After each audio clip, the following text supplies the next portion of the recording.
салом тамошобинони гиромӣ, хулосаи хабарҳои муҳими 8 декабри тоҷикистонро аз пойгоҳи хабари бомдод бароятон пешкаш мекунем.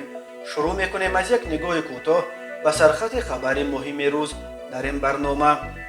комиссияи 44 аз иштирок дар таҳқиқи марги Гулбидин Зиёбеков даст кашид. 243 гурезаи тоҷикро шаби 8 декабр ба марзи Беларус бо Полша ва Литва меоранд. писари Каромат Шарипов 7 муҳоҷири тоҷикро аз дасти корфармои золим халос кард. ҳабси домсоз роҳбари пулмасти як ширкати сохтмонӣ барои гаппартоӣ. 5 зодаи Тоҷикистон дар Русия ба қочоқи 34 кило ҳероин айбдор мешаванд. Илҳом Тоиров ба нимфинали озмуни «Голос» роҳ ёфт. дуздии 54 зарфи равған аз як мағоза дар Шомансур. ва акнун тафсилоти хабарҳо. намояндагони ҷомеаи шаҳрвандии шаҳри Хоруғ фаъолияти худро дар комиссияи таҳқиқи парвандаи марги Гулбидин Зиёбеков ба далели дахолати беш аз ҳадди додстонии вилояти Мухтори Кӯҳистони Бадахшон Парвиз Орифзода ба кори ин комиссия муваққатан қатъ карданд. дар ин бора як намояндаи ҷомеаи шаҳрвандӣ дар ин комиссия Хурсанд Маҳмадшоев ба Азия Плюс хабар дод. додстонии вилояти Мухтори Кӯҳистони Бадахшон Парвиз Орифзода ва дигар мақомоти расмӣ ин хабарро то ҳол шарҳ надоданд, вале Хурсанд Маҳмадшоев гуфтааст: мо шарт гузошта будем ки дар қадами аввал ба таҳқиқи ҳодисаи Тавдем мутамарказ шавем. онҳо таҳқиқро ба таври дигар тоб доданӣ ҳастанд. рӯзи 14 декабр дар пайи мулоқот бо Саймумин Ятимов ва Рамазон Раимзода намояндагони ҷомеаи шаҳрвандии Хоруғ гуфта буданд ки ҳамкориро бо Вазорати корҳои дохила ва Кумитаи давлатии амнияти миллӣ қатъ мекунанд, вале бо прокуратура идома медиҳанд. аммо ин дафъа тавре ба назар мерасад намояндагони ҷомеаи шаҳрвандӣ аз идомаи ҳамкорӣ бо комиссияи таҳқиқотӣ пурра даст кашиданд. Маҳмадшоев гуфтааст ки онҳо аз тасмими худ ҷиҳати қатъи фаъолият намояндагони сохторҳои давлатӣ дар ин комиссияро расман хабардор карданд. мо ба кори намояндаи додстонии кул дар комиссия ироде надорем, вале додстонии вилоят ба кори комиссия халал мерасонад, ҷанҷол меандозад ва ошкоро дахолат мекунад. ҳама ин моро маҷбур кард муваққатан кори худро қатъ кунем, гуфтааст Хурсанд Маҳмадшоев ба Азия Плюс. комиссияи тафтишотии муштарак иборат аз 20 намояндаи мақомоти тафтишотӣ ва 6 нафар аз ҷомеаи шаҳрвандӣ дар пайи анҷоми эътирозҳои Хоруғ ташкил шуд. як талаби асосии эътирозгарон ки танҳо баъди он пазируфтани мақомот мардум тарки майдон кард, зери назари ҷомеаи шаҳрвандӣ анҷом додани тафтиши парвандаи марги Гулбидин Зиёбеков шуд. маҳз марги мармӯзи ин сокини 29-солаи деҳаи Тавдеми ноҳияи Рӯшқала баъди боздоштан дар санаи 25 ноябр боиси ҷасади Зиёбеков дар рӯи даст дар кӯчаҳои Хоруғ раҳпаймоӣ кардану бо талаби ба ҷавобгарӣ кашидани омилони марги ӯ 4 рӯз дар маркази Хоруғ тазоҳуроти эътирозӣ барпо кардани сокинони Бадахшон шуд. рӯзи 16 декабр 44 нафар аз ҷомеаи шаҳрвандӣ ки эътирозгарон барои музокирот бо мақомот интихоб карда буданд, бо нашри як видео аз ҷараёни иҷрои талаботҳои эътирозгарон изҳори норӯзигӣ карда гуфтанд, дар ҳоле ки мардум ҳамаи талаботҳои гузоштаи мақомотро иҷро кард, мақомот ҳеҷ яке аз ваъдаҳои худ таҳқиқи марги Зиёбеков ва дигар сокинони куштаву захмишуда, барқарор кардани алоқаи мобилӣ ва интернет, бардоштани постгоҳҳо, берун баровардани нирӯҳо ва ба ҷавобгарӣ накашидани иштирокчиёни эътирозҳоро иҷро накарданд. телеграм-канали Некста, як пойгоҳи иттилоотӣ наздик ба мухолифини Беларус, нусхаи номаи расмии сардори идораи Роҳи оҳани Беларус В.М. Морозов ба раиси кумитаи иҷроияи шаҳри Гродно М.Б.ро нашр кард. дар нома гуфта мешавад ки шаби 8 декабр соати 23:21 ба истгоҳи Гродно аз Русия як қатори роҳи оҳан бо 243 шаҳрванди Тоҷикистон ҳама мардон меояд. аз шаҳрдории Гродно хоста шудааст ки бо мақсади пешгирӣ аз буҳрони инсонӣ баъди омадани қатораи роҳи оҳан дар худи вокзал ин шаҳрвандони Тоҷикистонро бо хӯроку либоси махсус таъмин кунанд. чунки менависад сардори идораи роҳи оҳани Беларус бино ба маълумоте ки ҷониби Русия ироа мекунад, ин афрод дар як ҳолати мураккаби иҷтимоию маишӣ қарор доранд. Морозов менависад ки идораи роҳи оҳан омадани ин қатор бо 243 шаҳрванди Тоҷикистонро бар асоси номаи сардори департаменти шаҳрвандӣ ва муҳоҷирати Вазорати корҳои дохилӣ аз 6 декабр барномарезӣ кардааст. мақомоти расмии Беларус و روسیه این خبر را تا حال شرح ندادند. شهر گرودنو در 15 کیلومتری مرز بلاروس با پولشا و 3 کیلومتری مرز با لیتوا جایگیر شده است. مقامات این دو کشور عضو اتحاد اروپا مقامات بلاروس و همچنین روسیه را به هدفمندانه به مرزهایشان انتقال دادن هزاران پناهجو و مخصوص ایجاد کردن بحران مهاجران در اروپا عیبدار میکنند. ورشاوا و ویلنیوس از جمله بلاروس را به آن عیبدار میکنند که پروازهای مخصوص را از شهرهای عراق تشکیل کرده با هواپیما از خاورمیانه پناهجویان را آورده به مرز اتحاد اروپا میفرستد. ولی این بار اول است که درباره انتقال متشکلانه یکباره 243 پناهجوی تاجیکستانی از روسیه به مرزهای بلاروس خبر نشر می شود. مدیر بنیاد همگرایی فرهنگی در پولشا محمد جان کبیروف در صحبت با ازدا تیوی گفته است به پناهجویان تاجیک در شرایط کنونی استفاده قلمرو بلاروس را برای رسیدن به اروپا مشورت نمی‌دهد. توصیه من به شهروندان تاجیکستان و دیگر شهروندان کشورهای سابق شوروی این است که به تبلیغات مهاجرت آسان و وعده زندگی خوب در اروپا باور نکنند، چون که به دام قاچاقبران گرفتار شده مورد سوء استفاده قرار خواهند گرفت. در این هوای سرد زمستان جانشان را در عذاب نمانند و در خانه‌های گرم خود شینند، چون کشور بلاروس از مهاجران همچون ابزار فشار به اروپا کار میگیرد و خیلی از پناهندگان به امید مهاجرت به اروپا در مرز بلاروس در هوای سرد بند ماندند و بیش از 10 نفر جانشان را در جنگل‌های سرد و باتلاق‌ها از دست دادند. مهاجران تنها با استفاده از راه‌های قانونی به اروپا سفر کنند و برای مهاجرت به اروپا از راه‌های بلاروس استفاده نکنند. در تیر ماه سال جاری مقامات پولشا درباره بازداشت دست کم 5 شهروند تاجیکستان با اتهام کمک به انتقال غیر قانونی مهاجران و پناهجویان به قلمرو این کشور خبر دادند و هشدار دادند که خارجیانی که برای کمک به انتقال غیر قانونی مهاجران به دست میافتند از پولشا اخراج کرده خواهند شد. دست کم 2 نفر از تاجیک‌های در پولشا دستگیر شده را الکی اخراج کردند.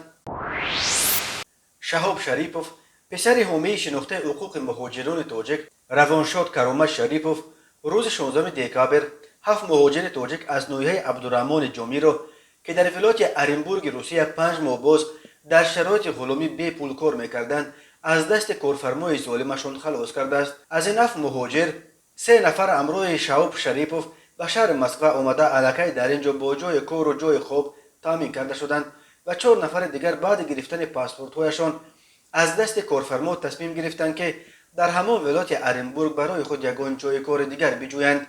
در ویدیویی که نسخش به اداره پایگاه خبری بامداد نیز رسید 2 نفر از این مهاجران به شهاب شریپوف برای خلاص کردن آنها از دست کارفرمای ظالمشان اظهار تشکر میکنند. آنها در دست شناسنامه‌هایشان را با حجت‌های دیگر خود نشان میدهند که با میانروی شهاب شریپوف از دست کارفرمایشان پس گرفتند. یکی از نفران نزدیک به شهاب شریپوف روز 18 دکامبر در صحبت با پایگاه خبری بامداد گفت این مهاجران تاجیک را یک هموطن خودشان با نام مرتضی نباتوف با وعده 40-45 هزار روبل مزد ماهانه از تاجیکستان به ولایت ارنبورگ آورده در یک واگن برای زندگی نامصاحب جای کرده است و در طول 5 ماه در ساختمان بی پول کار فرموده است.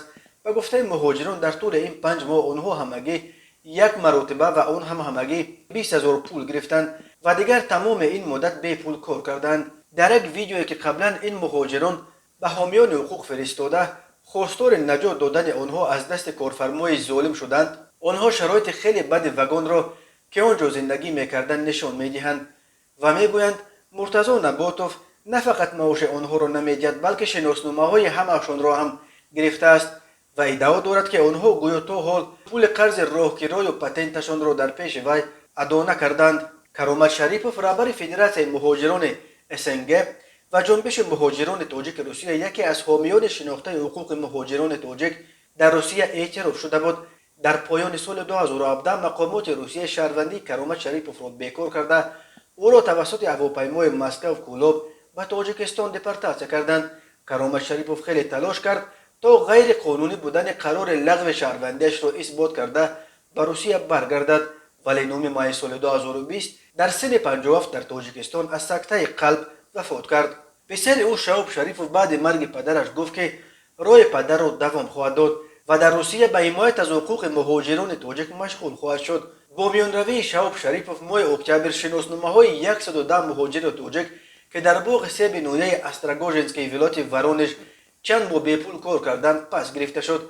او همچنین ماه نوامبر 18 مهاجر توجک را که در ارخانگلسک چندین ماه برای 2 میلیون رو نیز زاده تاجیکستان به پول کار کردند نیز از این حالت غلامی نجات داد و به مسکو آورد.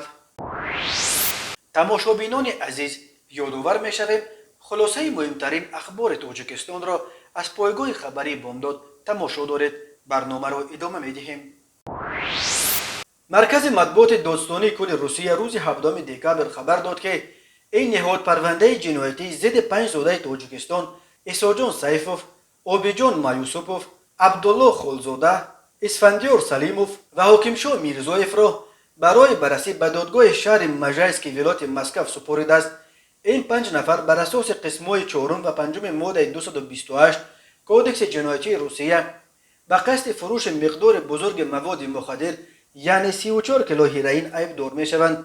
مرکز مطبوعات دادستانی کل روسیه در شرح این پرونده گفت بنا به فرضیه تفتیشات از ماه مای سال 2019 تا ماه مای سال 2020 سیفوف، مایوسوپوف، خالزاده، سلیموف و میرزایف که در روسیه منبع‌های قانونی درآمد نداشتند در هیئت گروهی متشکل به پهن کردن مواد مخدر هیروئین مشغول شدند. فروش مواد مخدر توسط مخفیگاه‌ها در ولایت‌های گوناگون روسیه از جمله در حدود شهر و ولایت مسکو و کشور استاوروپول برآمده شده بود.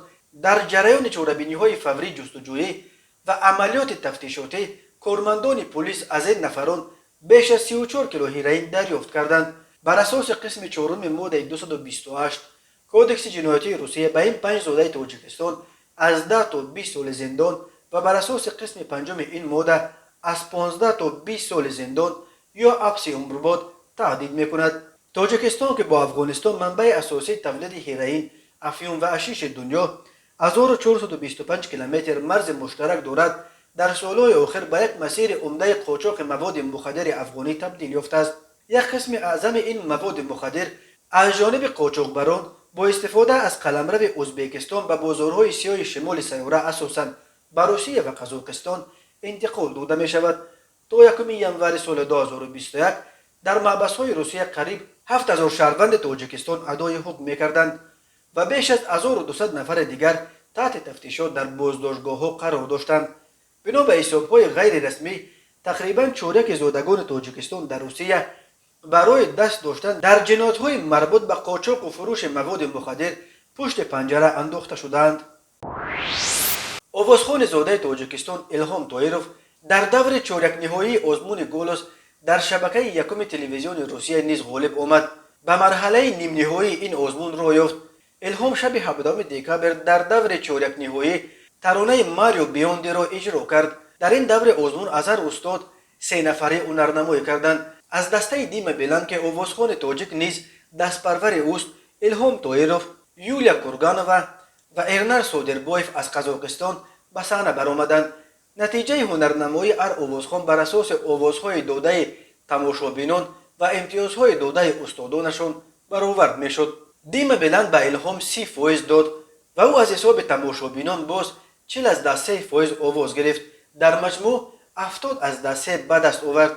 از رقیبان او سودربایف 89% و کورگانووا 40% آواز گرفتند. به این ترتیب الهام طاهرов و ارنار سودربایف به دور نیم نهایی راحت گرفتند.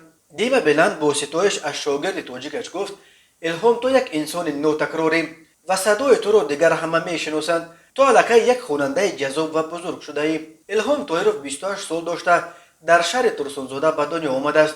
او دانشگاه اسلاویانی تاجیکستان و روسیه را ختم کرده 4 زبان تاجیکی، روسی، انگلیسی و خطایی را میداند و چندین سال در خطای کار و تحصیل کرده است. متاسفانه دوره‌های آخرین آزمون گلوس بدون یکی از استادانش الکساندر گراتسکی میگذرد. آوازخوان معروف روز 28 نوامبر از عالم چشم پوشید. و حالا یک مرور کوتاه به اخبار کریمینالی و حادثه‌های ناخوش روز. شب 15 دکبر سال جاری در یک قطار شبکه‌های اجتماعی نوار و مراجعت 2 دختر جوان ساکنان پایتخت نسبت کردارهای غیر اخلاقی راننده افت ماشین تمغه BMW 503 رقم قید دولتیش 1968 MM01 پهن گردید. طور در آن گفته می شود هنگام در رنگ سرخ چراغک راهنما باز ایستادن ماشین این دو دختر در این لحظه автомашин BMW به آنها نزدیک شده راننده آن به گپ‌پرتویی و دختران شروع کرده است. سپس دو مرتبه بسته های مبلغ را نشان داده مرتبه اول با پیشنهاد 2000 سومانی و مرتبه دوم با پیشنهاد 5000 سومانی جوان دختران مراجعت کننده را به نزدش دعوت نموده بر ضمن این آنها را مورد دشنام و حقارت‌های قبیح قرار داده است. مراجعت این دو دختر واکنش‌های شدید کاربران شبکه‌های اجتماعی را به بار آورد. اکثر از ریاست وزارت کارهای داخله در شهر دوشنبه خواستند تا عمل و رفتار ناشایسته جوانان پولمست در دایره قانون مورد سنجش قرار و به جوابگری جلب کرده شوند. در نتیجه سنجش و پیشبرد یک قطار چاره‌بینی‌های اپراتیوی سنجشی معین کرده شد که راننده автомашин مذکور شهروند سفروف عمر محمد امینویچ سال تولدش 1993 زاده شهر وحدت استقامت کننده شهر دوشنبه اویلدار صاحب دو فرزند دیرکتور شرکت ساختمانی می باشد که از جانب کارمندان ریاست وزارت کارهای داخله در شهر دوشنبه دستگیر و به مقامات کارهای داخلی دسترس کرده شد. ضمن پرسش و سنجش واقع بینانه حالت مذکور معین کرده شد که در حقیقت شهروند سفروف عمر شب 15 دکامبر تخمین ساعت 18:00 در خیابان رودکی نزد مهمانخانه سیرنا نسبت دو نفر جوان دختران مراجعت کننده دغلانه رفتار نموده برای آنها مبلغ پولی پیشنهاد کرده همزمان با سخنان قبیح شأن و شرف آنها را پس زده است. نامبرده واقعا از کردار صادر نموده‌اش اظهار تأسف نموده جهت من بعد به چنین عمل ننگین دست نزدن به طور قطعی آگاهانیده شد. وابسته به حالت مذکور نسبت به سفروف عمر طبق طلبات ماده 460 مای دعوت‌باشی کودکس حقوق ویرانکنی ماموری جمهوری تاجیکستان پروتکل ماموری ترتیب داده شده از جانب سود نویه شاه منصور نسبت نامبرده جزا در نمود حبس ماموری به مهلت 5 شبانه روز تامین کرده شد. شب 16 دکامبر از مغازه خوراکواری یک ساکن رودکی در حدود نویه شاه منصور شهر دوشنبه 54 ظرف روغن رستنی را دزدیدند.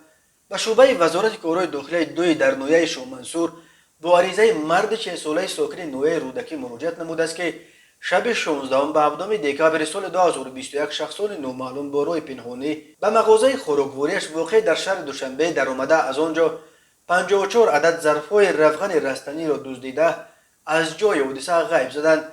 ضرر رسانیده شده 4530 سومانی را تشکیل می‌دهد. هنگام گذرانیدن چاره‌بینی‌های اپراتیوی جستجویی از جانب کارمندان میلیسیا جوان 26 ساله ساکن پایتخت همچون گمانبر در صادر نمودن جنایت دزدی دستگیر کرده شد. عاید به حالت مذکور تفتیشات ادامه دارد. به شعبه وزارت کارهای داخلی دوی در نویه فردوسی با عریضه مرد 29 ساله ساکن پایتخت مراجعت نموده است که اولهای ماه سپتامبر سال 2021 مرد 29 ساله ساکن شهر دوشنبه با راه فریب به باوریش درآمده از او $6200 آمریکایی گرفته تا حال بر نگردانیده است. همزمان به شعبه وزارت کارهای داخلی مذکور مرد 46 ساله ساکن پایتخت مراجعت نموده است که ماه دکامبر سال 2020 مرد 39 ساله ساکن شهر کولا با راه فریب به باوریش درآمده از او 161738 سومانی گرفته تا حال بر نگردانیده است. اینچنین به شعبه وزارت کارهای داخله در نویه جامی با عریضه مرد 46 ساله ساکن نویه مذکور مراجعت نموده است که ماه آگوست و سپتامبر سال 2018 مرد 39 ساله ساکن همانجا که پیش با ماده 247 314 و 323 کودکس جنایتی جمهوری تاجیکستان سود شده است با راه فریب به باوریش درآمده به او قطعه زمین نداده مبلغش را به منفعت شخصی صرف نموده است. بعد طلب چندین کرته جبر دیدن نامبرده از این مبلغ 32000 سومانیش را برگردانیده است. نسبت به حالت ذکر گردیده تفتیشات ادامه دارد. تماشابینان عزیز و گرامی، این بود مرور به خلاصه چند خبر مهم امروز تاجیکستان. خبر و گزارش‌های بیشتر از تاجیکستان و درباره تاجیکستان و اطراف آن را در سامانه پایگاه خبری بامداد در این نشانه پیگیری نمایید: www.bomdad.com. خوش باشید.